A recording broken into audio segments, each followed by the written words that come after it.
Hello students, good afternoon তোমাদের সবাইকে। Good afternoon. তোমরা সবাই কেমন আছো? আচ্ছা, খুব ভালো আছো। আমিও খুব ভালো আছি। তোমাদের সামনে দেখা করতে এসে আরও মনটা ভালো হয়ে যায়। আচ্ছা, আমরা কি বিষয় আলোচনা করব আজকে? একদম ঠিক, ভূগোল বিষয়। আমি ভূগোল বিষয়ের শিক্ষক মানস স্যার। তোমাদের সাথে আজকে নতুন অধ্যায়ের নতুন বিষয় সম্পর্কে আমরা আলোচনা করব। তো আমরা কি বিষয় আলোচনা করছিলাম? ভূগোল বিষয়ের ষষ্ঠ অধ্যায়ের দুর্যোগ ও বিপর্যয়। আচ্ছা, সবার বেশ মনে আছে, খুব ভালো লাগলো শুনে। এই দুর্যোগ এবং বিপর্যয়ের আমরা নির্দিষ্ট ভূমিকম্প যে অংশ, সেই অংশটাই আমরা আলোচনা করছিলাম পূর্বের দিনে, তাই না? আচ্ছা, আমি সংক্ষেপে তোমাদের থেকে কয়েকটা জিনিস একটু জেনে নেব। যে প্রথমে আমি জানবো যে ভূমিকম্প কাকে বলবো আমরা, কেন ভূমিকম্প হয় সেটা আমি পরে একটু তোমাদের থেকে জানবো। তার আগে আমি একটু জানবো যে ভূমিকম্প কাকে বলা হয়। একদম ঠিক বলেছ, আকস্মিকভাবে ভূমির অভ্যন্তরে বা ভূ অভ্যন্তরে সৃষ্ট কোনো কারণে যদি ভূপৃষ্ঠে কম্পন অনুভূত হয় বা ক্ষণিকের জন্য আন্দোলিত হতে পারে বা দুলতে পারে, কাঁপুনি দেখা দিতে পারে, তখন সেই পর্যায়কে আমরা কি বলবো? ভূমিকম্প বলবো। আচ্ছা, ভূমিকম্পের তো তিনটি তরঙ্গ রয়েছে, তাই না? তো তিনটি তরঙ্গের মধ্যে সবথেকে বিধ্বংসী তরঙ্গ হিসাবে পরিচিত কোন তরঙ্গ বলো তো? একদম ঠিক বলে, হয়তো বিধ্বংসী তরঙ্গ রূপে আমাদের কাছে পরিচিত হচ্ছে এল তরঙ্গ। এই এল তরঙ্গ হচ্ছে সবথেকে বিধ্বংসী একটি তরঙ্গ, তাই তো? আচ্ছা, বলো তো, সবথেকে ভূমিকম্পে সবথেকে বেশি ক্ষতিগ্রস্ত দেশের নাম কি? চায়না বা চীন, তাই তো? এটা সবথেকে বেশি ক্ষতিগ্রস্ত একটি দেশ। আচ্ছা, ভূমিকম্পের দেশ নামে পরিচিত কোন দেশ আমাদের কাছে? জাপান হচ্ছে ভূমিকম্পের দেশ নামে পরিচিত। আচ্ছা, এছাড়াও আমাদের ভারতবর্ষের কোথায় কোথায় ভূমিকম্প অনুভূত হয় বা বেশি ভূমিকম্প প্রবণ অঞ্চল বলে তোমরা জেনেছ? ভারতবর্ষের হিমালয় পার্বত্য অঞ্চল সর্বাধিক ভূমিকম্প প্রবণ। আর পৃথিবীর সাপেক্ষে বললে প্রশান্ত মহাসাগরীয় আগ্নেয় মেঘলা, অর্থাৎ প্রশান্ত মহাসাগরীয় যে পাত ধরে পাত সীমানা বরাবর যে অঞ্চল, সেই অঞ্চল হচ্ছে সর্বাধিক ভূমিকম্প প্রবণ অঞ্চল আমরা বলতে পারি।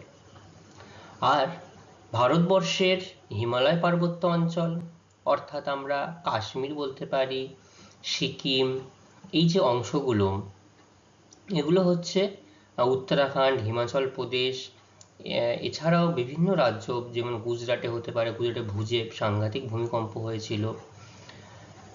আমাদের পশ্চিমবঙ্গে মাঝে মাঝে ভূমিকম্প অনুভূত হয়।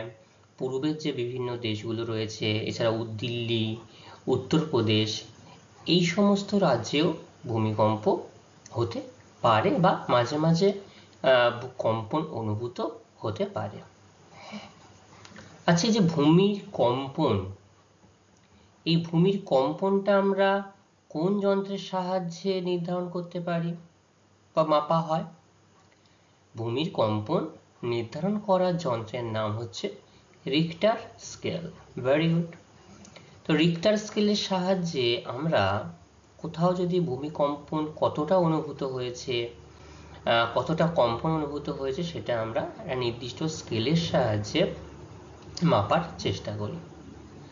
আচ্ছা, যদি বলো তো কোন মাত্রা অতিক্রম করলে ভূমিকম্প বিপর্যয়ে, সাংঘাতিক বিপর্যয়ে পরিণত হয়?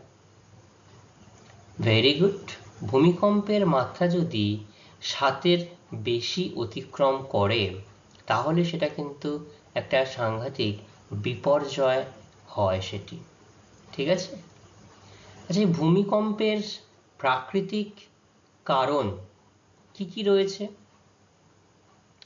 পাত সংস্থান বা যেটা পাত সঞ্চালন কারণ বলতে পারি, তাই না? এই পাত সঞ্চালন বা পাত সঞ্চালনের ফলে কিভাবে ভূমিকম্প যদি হয় বলা হয়, তোমরা কি বলবে? আচ্ছা, পাত সঞ্চালন মূলত 3টি পদ্ধতিতে হয়ে থাকে। কি কি পদ্ধতি বলো? একটা অভিসারী পাত সীমানায় ঘটে, একটা প্রতিসারী পাত সীমানায় ঘটে, আর একটা নিরপেক্ষ পাত সীমানায় ঘটে। তো 3টি পাত সীমানায় 3 রকম প্রভাব লক্ষ্য করা যায়, তাই না? তো সর্বাধিক ভূমিকম্প প্রবণ কোন পাত সীমানা?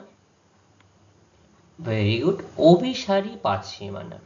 এটা তোমরা জেনেছো বা সবাই খুব ভালো বলতে পারছে। তো এই অভিসারী পাত সীমানায় কি হয় বলো একজন আমাকে। আচ্ছা, এই অভিসারী পাত সীমানায় দুটো পাত কি হয়, সরে যায়? আচ্ছা, দুটো পাত মুখোমুখি এসে সংঘর্ষ হয়, এটাই হচ্ছে অভিসারী। এবং এই যখন দুটো পাত মুখোমুখি এসে সংঘর্ষ হয়, যেমন ধরো দুটো গাড়ি, দুটো বেশ ভালো গতিবেগ সম্পন্ন গাড়িতে সামনাসামনি সংঘর্ষ হয়, তাহলে কি হয়? ব্যাপক পরিমাণ তার ক্ষতিগ্রস্ত হয়, তাই না? এক্ষেত্রেও একই, পাতও যদি পাশাপাশি সংঘর্ষ হয় তাহলে ভেঙে যায়, তাহলে ভূমিকম্প সর্বাধিক ভূমিকম্প অনুভূত হতে থাকে। ঠিক আছে? আচ্ছা, আর 2 নম্বর কি? প্রতিসারী পাত সীমান্ত। তো প্রতিসারী পাত সীমান্তে কি হয়? দুটি পাত বিপরীত দিকে পরস্পরের বিপরীতে সরে যায় বা চলে যায়, সেটাই হচ্ছে প্রতিসারী পাত সীমানা বা পাত সীমান্ত। এই প্রতিসারী পাত সীমান্তে চ্যুতিতল বা অগভীর ভূমিকম্প, মানে ভূমিকম্প যেটা হয় সেটা কম মাত্রার ভূমিকম্প অনুভূত হয়, যার ফলে খুব একটা ক্ষতিকর প্রভাব লক্ষ্য করা যায় না। আর শেষ হচ্ছে নিরপেক্ষ পাত সীমানা, যেটা কি হয়? নিরপেক্ষ, অর্থাৎ দুটো পাত কারোর সঙ্গে সংঘর্ষ না করে, অর্থাৎ মনে করা হয় ঝগড়া হয়েছে, পাশাপাশি দুটো পাত চলে গেল, এর ফলে চ্যুতি তল সৃষ্টি হয়। যে বিভিন্ন ভূমিরূপের যে পরিবর্তন হয় চ্যুতির ফলে, ভূমির যে পরিবর্তন, সেটা কিন্তু নিরপেক্ষ পাত সীমানার জন্যই হয়ে থাকে। ঠিক আছে? তো এইটা যে কারণ তোমরা আলোচনা করলে, এটাই হচ্ছে ভূমিকম্পের সর্বাধিক এবং সর্বপ্রধান কারণ হচ্ছে এই পাত সঞ্চালন। এছাড়াও স্থিতিস্থাপক প্রতিক্ষেপের দ্বারা বা অনুৎপাতের দ্বারা এই বিভিন্ন কারণের জন্য ভূমিকম্প হতে পারে, সেটার মাত্রা হয়তো এই পাত সঞ্চালনের থেকে একটু কম হয় তুলনামূলকভাবে। ঠিক আছে? আচ্ছা, আমরা মানবীয় কারণ, কোন কোন মানবীয় কারণের জন্য ভূমিকম্পন অনুভূত হয়? একদম ঠিক বলেছো, যে খনি অঞ্চলে অতিরিক্ত যদি আমরা খনি উত্তোলন করে ফেলি, তার প্রভাবে কি হয়? সেখানটায় হঠাৎ করে মাটির ধস নেমে ভূমিকম্প অনুভূত হয়। রাস্তা, যোগাযোগ ব্যবস্থা তৈরি করার জন্য পাহাড় ফাটিয়ে ডিনামাইট বিস্ফোরণ করলে সেখানে ভূমিকম্প অনুভূত হতে পারে। তাহলে এই কাজগুলো কি প্রকৃতি করে? কারা করে?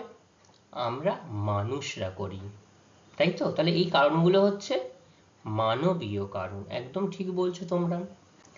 আর আরো কি কি কারণে হতে পারে? যে খনি উত্তোলনের জন্য প্রথমে যখন খনির একটা বড় অংশ ডিনামাইট বিস্ফোরণ ঘটানো হয়, তার প্রভাবেও কিন্তু ভূমিকম্প হতে পারে। ধস নামলে বড় বড় পাথর উপর থেকে যদি নিচে এসে সমতল জায়গায় এসে তার সাথে নির্দিষ্ট অঞ্চলে ভূমির কম্পন অনুভূত হতে পারে, তাই না? তাহলে এরকম ভাবে ভূমিকম্পের প্রাকৃতিক কারণ এবং মানবিক কারণ সম্পর্কে আমরা পূর্বের ক্লাসে আলোচনা করেছিলাম। তো সেইখান থেকে তোমরা আজকে খুব ভালোভাবে তার উত্তরগুলো সবাই খুব ভালোভাবে উত্তর দিতে পেরেছো। আমি আশা রাখবো পরবর্তী প্রত্যেকটি ক্লাসে তোমরা এরকমভাবে রেসপন্স করো, সবাই খুব ভালোভাবে আমি যে অংশটা তোমাদের সঙ্গে আলোচনা করছি সেটা পাঠ্যপুস্তক অনুযায়ী তোমরা আরো ভালোভাবে একটু দেখে আসো। তাহলে কি হয়, তোমাদের সঠিক পড়াশোনাটা সঠিকভাবে তৈরি হয়ে যায়, তোমাদের মূল্যায়নটাও সঠিকভাবে কিন্তু করা যায়। ঠিক আছে? আচ্ছা, আজকে আমরা এই ভূমিকম্পেরই পার্ট 2 আলোচনা করব। সেটা কি আলোচনা করব? যে ভূমিকম্পের আমরা যখন পূর্ব ক্লাসে আলোচনা করেছিলাম তখন আমরা বলেছিলাম যে হিমালয় পার্বত্য অঞ্চল ভূমিকম্প প্রবণ বেশি। তার কারণ কেন ওই অঞ্চলটাই ভূমিকম্প প্রবণ, সেটা 1 নম্বর। এছাড়াও ভূমিকম্পের প্রভাব, কি কি প্রভাব লক্ষ্য করা যায়, যেমন আমরা বন্যার প্রভাব দেখেছি, কিভাবে মানব জীবনে, সমাজ জীবনে বন্যা একটা ক্ষতিকর দিক নির্দেশ করে, এছাড়াও কিছু কিছু ক্ষেত্রে আশীর্বাদের দিকও নির্দেশ করে। খরার ক্ষতিকর প্রভাব আমরা দেখেছি, ঘূর্ণিঝড়, তুষার ঝড়ের ক্ষতিকর প্রভাব দেখেছি। ভূমিকম্পের ফলে কি হয় সেটা তোমরা একটু আন্দাজ করতে পেরেছো, যে সাংঘাতিকভাবে বিপর্যয়, কিভাবে বাড়িঘরগুলো ভেঙে যোগাযোগ ব্যবস্থা পর্যন্ত বিচ্ছিন্ন হয়ে যায়, ইলেকট্রিক পোল, টেলিফোন লাইন সব নষ্ট হয়ে যায়। তো সেই বিষয়গুলোই ধীরে ধীরে আমরা আলোচনা করব। তো আজকে তোমরা এই নবম শ্রেণীর ষষ্ঠ অধ্যায়ের দুর্যোগ ও বিপর্যয়ের পার্ট 2 আমরা আলোচনা করব। ঠিক আছে? ভূমিকম্প। তো প্রথমেই আমরা জানবো যে ভূমিকম্প সম্পর্কে যতটা আমরা জেনেছি, ভূমিকম্প কাকে বলা হয়, ভূমিকম্পের মানবিক কারণ, প্রাকৃতিক কারণ সব মনে আছে? আচ্ছা, এক্ষুনি সবাই উত্তর দিলে খুব ভালো। তো আজকে আমরা একটু দেখি যে ভূমিকম্পের যে নির্দিষ্ট কয়েকটি অঞ্চল রয়েছে। 1 নম্বর, পৃথিবীব্যাপী যদি বলা হয় প্রশান্ত মহাসাগরীয় আগ্নেয় মেঘলা। আর 2 নম্বর হচ্ছে হিমালয় পার্বত্য অঞ্চল। কেন অতিরিক্ত ভূমিকম্প প্রবণ, দেখি একটু আমরা আলোচনা করে নিই। তো বলা হচ্ছে ভারতের, এই দেখো তোমরা হিমালয় পার্বত্য অঞ্চল দেখতে পাচ্ছ, এই হচ্ছে হিমালয় পার্বত্য অঞ্চলের বেল্ট। সম্পূর্ণরূপে যদি বলা যায় হিমালয় পাদদেশীয় অঞ্চল, হিমালয় অঞ্চল আমরা বলতে পারি এই অংশকে। ঠিক আছে? তো হিমালয় পার্বত্য অঞ্চল অত্যাধিক ভূমিকম্প প্রবণ এলাকা অন্যান্য অঞ্চল অপেক্ষা। তো 1 নম্বর, পাত সংস্থান তত্ত্বানুসারে অভিসারী পাত সীমান্ত। অভিসারী পাত সীমান্তটা কি? যখন দুটি পাত পরস্পরের মুখোমুখি এসে সংঘর্ষ হতে দেখা যায়, সেটাই হচ্ছে অভিসারী পাত সীমানা, তাই না? তো দেখো, এটা হচ্ছে ইন্ডিয়ান প্লেট, এটা হচ্ছে ইউরেশিয়ান প্লেট। নিচে কিভাবে হিমালয় পর্বতটা উত্থিত লাভ করে, ছবিটা দেখে নাও তাহলে তোমাদের বুঝতে আরো সুবিধা হবে। দেখো, আজ থেকে প্রায় কয়েকশো কোটি বছর আগে এই যে ইন্ডিয়ান প্লেট, দেখো এটা হচ্ছে ইন্ডিয়ান প্লেট এই কালারে, এটা হচ্ছে ইউরেশিয়ান প্লেট। এই যে ইউরেশিয়ান প্লেট, ইউরোপ আর এশিয়া প্লেট মিলে ইউরেশিয়ান প্লেট। এইখানটাতে একটা টেথিস নামে একটা সাগর ছিল, টেথিস মহিকা ছিল টেথিস সাগরের। ঠিক আছে? এই যে দুটো পাত, দেখো ঠিক এরকম জায়গাতে, এটা যদি রেফারেন্স পয়েন্ট হয়, এরকম জায়গাতে নিচে ছিল, ভূ অভ্যন্তরের তলে ছিল এটা। তো পাশাপাশি দুটি পাত সংঘর্ষ হওয়ার ফলে দেখো এই যে রেফারেন্স পয়েন্টটা কোথা থেকে কোথায় পৌঁছে গেছে, এবং ইন্ডিয়ান প্লেটের তার কি উচ্চতাটা ছিল, দেখো টিপ অফ ইন্ডিয়ান প্লেট তার উচ্চতা ছিল এতটা। তো ভূমি থেকে উচ্চতা কতটা উচ্চতায় গিয়ে দাঁড়িয়েছে দেখো আজকে। এবং এখানে যে টেথিস মহিখাতের, তার কিন্তু আর এখন কোনো চিহ্ন লক্ষ্য করা যায় না। এবং এই যে হিমালয় পার্বত্য অঞ্চল, এর বৃদ্ধি কিন্তু এখনো হয়ে চলেছে, সেটা আলাদা একটা বিষয়। এটাকে নবীন ভঙ্গিল পর্বতমালা বলা হয়। সেখানেও যদি আমরা পর্যালোচনা করি, তার কারণ কিন্তু এটাই, যে ভারতীয় প্লেট এবং ইউরেশিয়ান প্লেটের মুখোমুখি সংঘর্ষের ফলে আজও হিমালয় পার্বত্য অঞ্চল এখনো কিন্তু তার বৃদ্ধি বা উচ্চতা বৃদ্ধি পেয়ে চলেছে, এবং সেটা হয়তো বছরে খুব সামান্য কয়েক সেন্টিমিটার বা কয়েক মিলিমিটার করে তার উৎপত্তি হয়। ঠিক আছে, তো এখন বলো তো হিমালয় পার্বত্য অঞ্চলের উচ্চতা কত? 8,848 মিটার তোমরা পড়ে এসেছো, কিন্তু এটা তর্কের খাতিরে কিন্তু কোনো কোনো জায়গায় 8,851 মিটার পর্যন্ত দেখা গেছে। আবার বলা যায় যে কিছুদিন আগে যে নেপালে প্রচন্ড ভূমিকম্প হয়েছিল, তার ফলে এই হিমালয় পার্বত্য অঞ্চলের উচ্চতা আবার খানিকটা নাকি কমে গেছে, মানে কয়েক মিটার হয়তো কমে গেছে, এটা ধারণা করা হচ্ছে। কিন্তু এর পরীক্ষামূলক বা প্রমাণস্বরূপ ব্যাপক কোনো তত্ত্ব এখনো পর্যন্ত পাওয়া যায়নি।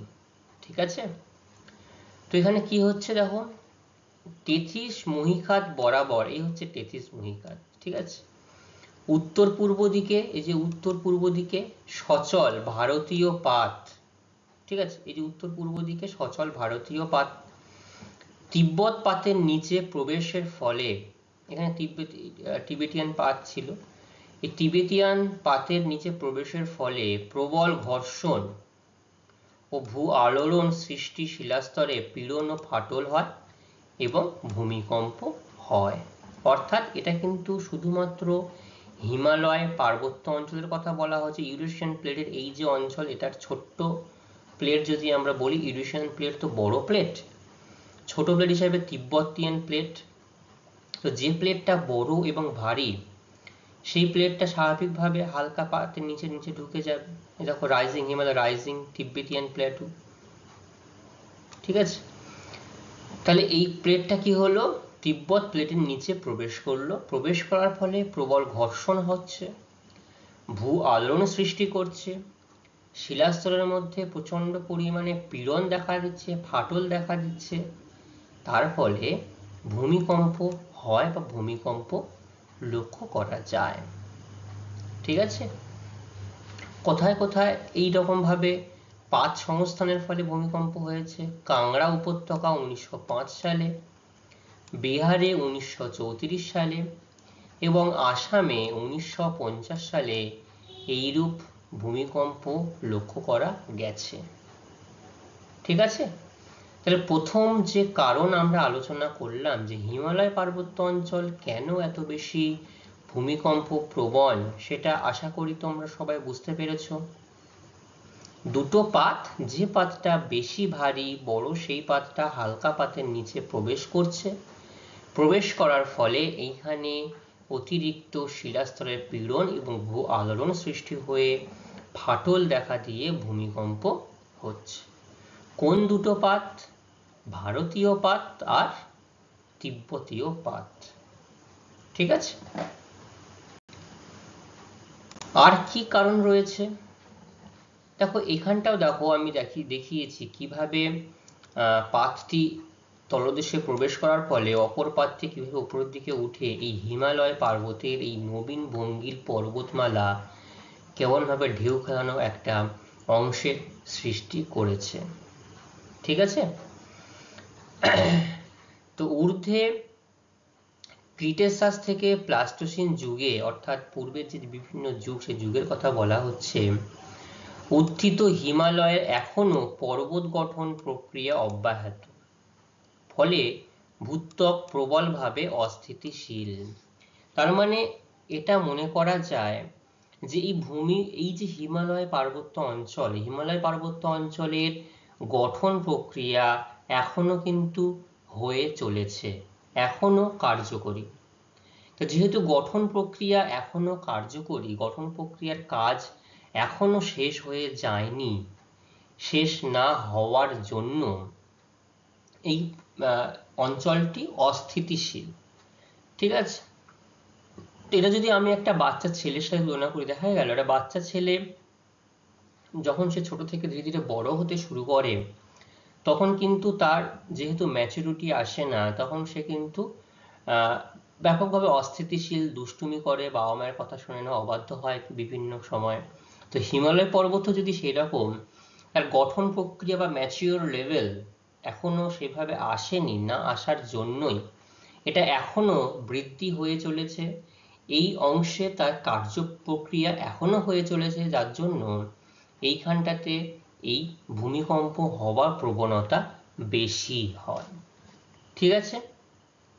আচ্ছা, 3 নম্বর পয়েন্ট, আর্দ্র ঋতুতে প্রবল বৃষ্টিতে ভূমিধ্বস। অর্থাৎ এই যে অংশে আর্দ্র ঋতু মানে বর্ষার সময়, বর্ষা ঋতুর কথা বলা হচ্ছে, কিছু কিছু জায়গায় পাহাড় বা পর্বতের মাটির তাদের মানে ধরে রাখার ক্ষমতা কিছু জায়গায় এতটাই বেশি পরিমাণ আলগা, কোনো ফাটল দিয়ে বৃষ্টির জল ভেতরে প্রবেশ করার ফলে শিলাস্তরের সেই অংশ কি হচ্ছে, দুর্বল হয়ে যাচ্ছে। দুর্বল হয়ে যাওয়ার জন্য সেই অংশে কি হচ্ছে, ভূমিধস নামছে। এর ফলেও এই অংশে কিন্তু ভূমিকম্প হয়। ঠিক আছে। যথা হিমালয়ের চামোলি 1998 সালে, উত্তরকাশী 2003 সালে ভূমিকম্প হয়েছিল ধসের ফলে। ব্যাপক পরিমাণ ধস নামার ফলে ভূমিকম্প লক্ষ্য করা গেছিল। এছাড়াও উপত্যকা হিমবাহের হিমানি সম্প্রপাত। উপত্যকা হিমবাহ, যে মহাদেশীয় হিমবাহ রয়েছে, পার্বত্য হিমবাহ রয়েছে, উপত্যকা হিমবাহ রয়েছে, এই উপত্যকা হিমবাহ যখন বড় বড় বরফের চাই হঠাৎ করে যখন কোনো জলে বা কোনো স্থলভূমিতে আঘাতপ্রাপ্ত করে, পড়ে যায়, তখনও কিন্তু এর ফলে ভূমিকম্পের সৃষ্টি হতে পারে বা ভূমিকম্প হতে পারে। ঠিক আছে, বোঝা গেল তাহলে কি কি কারণে ভূমিকম্প হতে পারে। 4টি কারণ আমরা আলোচনা করলাম। একটা হচ্ছে পাত সংস্থানগত কারণ, একটা নতুন যুগ পুরাতন যুগের কথা বললাম, ভূমিধসের কথা বলা হলো, আর হচ্ছে হিমানি সম্প্রপাত। এর জন্য কিন্তু এই অঞ্চলগুলো বা এই হিমালয় পার্বত্য অঞ্চল অতিরিক্ত ভূমিকম্প প্রবণ এলাকা হিসাবে চিহ্নিত। ঠিক আছে। আচ্ছা, এরপরে আমরা জানবো সেফটি। যদি হঠাৎ করে আমাদের এই অঞ্চল, আমাদের এই কলকাতাও কিন্তু এই ভূমিকম্প প্রবণের বাইরে নয়, হঠাৎ হঠাৎ যে কোনো সময় ভূমিকম্প অনুভূত হতে পারে। ঠিক আছে। এবং এই বিশেষ করে কলকাতার সারাউন্ডিং মাটির স্থিতিস্থাপক খুব খারাপ, অতটা গভীরভাবে সংঘবদ্ধ নেই। তো যদি সামান্য কম্পন অনুভূত হয় তাহলে কিন্তু কলকাতা অবস্থা খুব খারাপ হয়ে যাবে। এটা ভূবিজ্ঞানীদের কথা, আমার কথা নয়। তো এই যদি ভূমিকম্প কখনো হয়ে থাকে তো তার জন্য কি সেফটি আমাদের নিতে হবে, কি করা উচিত আমাদের, সেটা একটু আমরা দেখে নিই। ভূমিকম্পের সময় অতি আতঙ্কিত না হয়ে মাথা ঠান্ডা রেখে বাড়িঘর ছেড়ে ফাঁকা উন্মুক্ত স্থান, অর্থাৎ মাঠের মাঝখানে গিয়ে বা জমির মাঝখানে গিয়ে এমন জায়গায় যেতে হবে যেখানে কোনো গাছ নেই, বিদ্যুতের খুঁটি নেই, বড় বাড়ি নেই, সেরকম জায়গায় গিয়ে আমাদেরকে দাঁড়িয়ে থাকতে হবে, বেরিয়ে যেতে হবে। এবং উঁচু স্থান থেকে নিচে লাফ দেওয়া চলবে না। এবং হঠাৎ করে যদি তুমি মনে করো কোনো ফ্ল্যাটে কেউ বসবাস করে, ভূমিকম্প হচ্ছে, কখনোই লিফট করে নিচে নামা উচিত নয়, সবসময় সিঁড়ি ব্যবহার করা উচিত। দেখবে বিভিন্ন শপিং মলে বা বড় বড় অ্যাপার্টমেন্টে যদি কেউ গিয়ে থাকো, সেখানে লিফটের সামনে একটা নোটিশ দেওয়া থাকে, সেখানে দেওয়া থাকে please use the stair in an emergency case, অর্থাৎ আপৎকালীন সময়ে লিফট ব্যবহার না করে সিঁড়ি ব্যবহার করুন। কারণ লিফটটা কিসে চলে, বিদ্যুতের সাহায্যে চলে। তাহলে বিদ্যুৎ বিচ্ছিন্ন হয়ে যাবে ভূমিকম্প হলে, বা যে কোনো সময় সেখানে শর্ট সার্কিট হয়ে আগুন লেগে যেতে পারে। সেই জন্য লিফট ব্যবহার করতে বারণ করে দেওয়া হয়। আচ্ছা, ঘরের মধ্যে থাকলে তৎক্ষণাৎ খাট বা টেবিলের তলায় আশ্রয় নিতে হবে। অর্থাৎ যদি বাড়ির ছাদ বা দেওয়ালের অংশ যদি ভেঙে পড়ে তাহলে আমাদের শরীরের ওপর সরাসরি পড়বে না, খাট বা টেবিলের ওপর আগে পড়বে।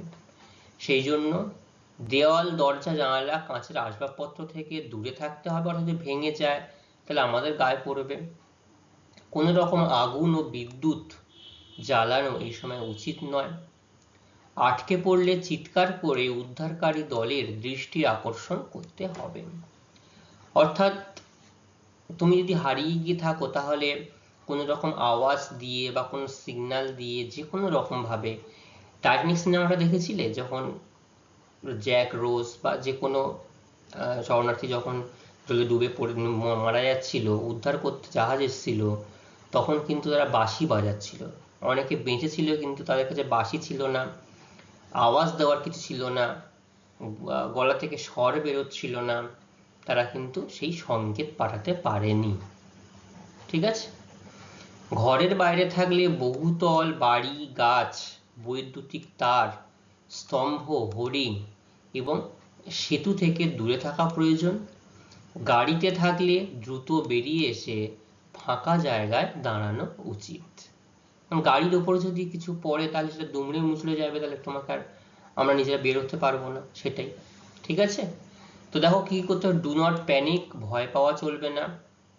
নিচু হয়ে এই যে টেবিলের তলায় এখানে আশ্রয় নিতে হবে, টেবিলের তলায় এখান থেকে যে কোনোভাবে বাইরে বেরিয়ে যেতে হবে, ঘর থেকে বাইরে ফাঁকা স্থানে। কিপ ডিস্টেন্স ফ্রম বিল্ডিং, দেখো বিল্ডিং এইখানে আর ফাঁকা জায়গাটা এখানে, ফাঁকা জায়গায় গিয়ে আমাদেরকে দাঁড়াতে হবে। গো টু অ্যাসেম্বলি পয়েন্ট, অর্থাৎ সবাই মিলে একটা নির্দিষ্ট জায়গায় যেতে হবে যাতে সবাই মিলে ভয় না পায়। আর একটা জায়গায় ভয় পাবে না, একই রকমভাবে টেবিলের তলায় আশ্রয় নেবে, সেখানে ওয়েট করবে। ডোন্ট টেক এলিভেটর, লিফট ব্যবহার করবে না। মাথা যদি কোনো হেলমেট জাতীয় কিছু থাকে মাথায় দিয়ে মাথাকে আঘাতের হাত থেকে রক্ষা করতে হবে। গ্যাস এবং ইলেকট্রিসিটি সবসময় বন্ধ রাখতে হবে। এবং তোমার যে জানালা বা দরজা থেকে যদি কিছু পড়ে যায়, সেখান থেকে তুমিও পড়ে সেই জায়গা থেকে তোমাদেরকে দূরে সরে আসতে হবে। ঠিক আছে? বোঝা গেল? এগুলো কিন্তু তোমাদেরকে আমি পরের দিন জিজ্ঞাসা করবো, তোমরা বুঝতে পেরেছো তো? আচ্ছা, খুব ভালো। এই ভূমিকম্পের ফলে কি কি প্রভাব লক্ষ্য করা যায়? তো স্বাভাবিকভাবে বুঝতে পারছো ছবিগুলো দেখে কিভাবে রাস্তা ভেঙে চূর্ণ বিচূর্ণ হয়ে যায়। দেখো এই বড় বড় বিল্ডিং, যে বিল্ডিং গুলো মানুষ সারা বছর তার রোজগার সঞ্চিত করে একটা বড় বাড়ি বানায়, সেটা দেখো নিমেষের মধ্যে কিভাবে ধ্বংসস্তূপে পরিণত হয়ে যায়। বড় টাওয়ার বিল্ডিং দেখো কিভাবে ধ্বংসস্তূপে হেলে পড়ে। এই টাওয়ারটাকে কিন্তু আর ব্যবহার করা যাবে না। ঠিক আছে? তো বিপর্যয়গুলির মধ্যে ভূমিকম্প সবচেয়ে বেশি বিভীষিকাময়, মানে একদম পুরো ভয়ের, ত্রাস। জীবন ও সম্পত্তি হানি, স্বাভাবিকভাবে জীবনহানি, যেমন প্রচুর মানুষ এই ধ্বংসস্তূপের নিচে চাপা পড়ে যায়, বাইরে বেরোনোর আগেই এই কংক্রিটের স্তূপের তলায় চাপা পড়ে গিয়ে মারা যায়। বিভিন্নভাবে হতে পারে। তো ভূমিকম্পের হঠাৎ প্রবল কম্পনে গ্রাম, শহর ও নগরের বাড়িঘর, রাস্তাঘাট, রেলপথ, সেতু, বাঁধ, টাওয়ার, ভূগর্ভস্থ টেলিফোন, অর্থাৎ সবকিছুই, জলের লাইন, গ্যাসের পাইপ লাইন নিমেষে কিন্তু ধ্বংস হয়ে যায়। এবং জনপদে কি হয়, বিধ্বংসী আগুন লেগে সবকিছু ভস্মীভূত হয়ে যায়। যদি সঠিক সময়ে বিদ্যুৎ বিচ্ছিন্ন না করা যায় তাহলে কিন্তু বিদ্যুতের জন্য আগুন লেগে যায় এবং বহু মানুষ, জীবজন্তু হতাহত হওয়ার খবর পাওয়া যায়, যা খুব বেদনাদায়ক। 1 নম্বর প্রভাব কি, জীবন ও সম্পত্তি হানি। আচ্ছা দেখো, উদাহরণস্বরূপ হিসাবে 1993 সালে মহারাষ্ট্রের লাটুরে বিধ্বংসী ভূমিকম্প হয়েছিল। 2001 সালে গুজরাটের ভুজে বিধ্বংসী ভূমিকম্প হয়েছিল, এখনো তার চিহ্ন বহন করছে ভুজ শহর। ইরানে আব্বাস 1978 সালে ব্যাপক ভূমিকম্প হয়েছিল এবং বাম 2003 সালে শহরটি ধ্বংসস্তূপে পরিণত হয়ে গেছিল। এত বেশি জীবনহানি, সম্পত্তিহানি হয় যে সরকারের পক্ষেও এই ক্ষতিকর মিটিয়ে ওঠা সম্ভব হয়ে ওঠে না, এই ব্যাপক পরিমাণ ক্ষতি। ঠিক আছে? আচ্ছা, আর কি কি? কৃষিক্ষেত্রে বিলোপ হয়। কৃষিক্ষেত্র তার মানে যে পরিমাণ ভূমিকম্পের প্রভাবে সুনামির জল বা যে কোনো যদি বাড়ি ঘরের অংশ বা ওখানে যদি মড়ক লেগে যায় তাহলে কিন্তু সেই কৃষিক্ষেত্র কিন্তু নষ্ট হয়ে যায়। এবং বিভিন্ন দূষিত জল যদি সেই কৃষিক্ষেত্রকে ওপরে দীর্ঘদিন থাকে তাহলে কৃষিক্ষেত্রে গুণাগুণ কিন্তু নষ্ট হয়ে যায়, উর্বর কৃষি জমি নষ্ট হয়। যে কৃষিক্ষেত্রের পরিমাণ কমে যেতে পারে। প্লাবন, ভূমিকম্পের ফলে এই দেখো আর রাস্তাঘাট দেখো, রাস্তাঘাট এরকমই হয়ে যায়, যোগাযোগ ব্যবস্থা বিচ্ছিন্ন হয়ে যায়। আর ভূমিকম্পের ফলে যদি ব্যাপক পরিমাণ সামুদ্রিক ঢেউ, যেটাকে আমরা সুনামি বলে থাকি, এবং যদি বাঁধ ভেঙে যায় বা জলাধার ফেটে যায়, অনেক সময় কৃত্রিম জলাধার যেগুলো বাঁধ দিয়ে রাখা হয়, যে কৃত্রিম জলাধারগুলোকে ব্যারেজ যেগুলো বলা হয়, সেগুলো কিন্তু অনেক সময় ফেটে গিয়ে গ্রামের পর গ্রাম পুরো বন্যায় ভেসে যায়, এবং এই প্রবল জলোচ্ছ্বাসেও বন্যা সৃষ্টি হয়। এই হচ্ছে দেখো জলোচ্ছ্বাস কিভাবে লোকালয়ে ঢুকে যাচ্ছে, গিয়ে খুব বাজে অবস্থার সৃষ্টি হবে। তা কত উঁচুতে বাঁধ ছিল, এই বাঁধ ছাপিয়ে জল দুকুলে চলে আসছে। ধস ও হিমানি সম্প্রপাত, কম্পনের ফলে পার্বত্য ঢালের স্থিতিস্থাপকতা নষ্ট হয়ে যায় এবং শিলাস্তূপ ও হিমবাহের স্খলন ঘটে। শিলাস্তূপ যখন ওপর থেকে নিচের দিকে আসে, বা বড় বড় বরফের চাঁও ওপর থেকে নিচের দিকে আসতে পারে, এর ফলে ধস নামতে দেখা যায় এই নির্দিষ্ট অংশগুলোতে। ঠিক আছে, তাহলে আমরা ভূমিকম্পের কি কি প্রভাব জানলাম? জীবন ও সম্পত্তি হানি, কৃষিক্ষেত্রের বিলোপ, প্লাবন, আর হচ্ছে ধস ও হিমানি সম্প্রপাত। ঠিক আছে, আচ্ছা, তো আজকে আমরা কি কি বিষয় আলোচনা করলাম যদি কেউ একটু আমাকে বলো। প্রথমে আমরা আলোচনা করলাম হিমালয় পার্বত্য অঞ্চলে কেন বেশি ভূমিকম্প প্রবণ এলাকা, ওটা একটা। আর বললাম যে ভূমিকম্পের সময় আমাদের কি করণীয়, কি করা উচিত। আর জানলাম ভূমিকম্পের কি কি ক্ষতিকর প্রভাব লক্ষ্য করা যায়। তো এইখান থেকে বেশ কিছু গুরুত্বপূর্ণ প্রশ্ন আমি তোমাদের জন্য নির্দিষ্ট করেছি, এবং তোমরা এগুলো আশা করি পরের দিন খুব ভালোভাবে টেক্সট বই থেকে, পাঠ্যপুস্তক থেকে এটা সবাই দেখে আসবে। পরবর্তী ক্লাসে এখান থেকে আমি সবাইকে প্রশ্ন জিজ্ঞাসা করব। ঠিক আছে, আজকের ক্লাস আমাদের এই পর্যন্তই থাকবে। সবার ক্লাস ভালো লেগেছে তো? আচ্ছা, খুব ভালো, থ্যাংক ইউ, সবাইকে ধন্যবাদ, সবাই খুব ভালো থাকবে। আবার দেখা হবে পরের ক্লাসে।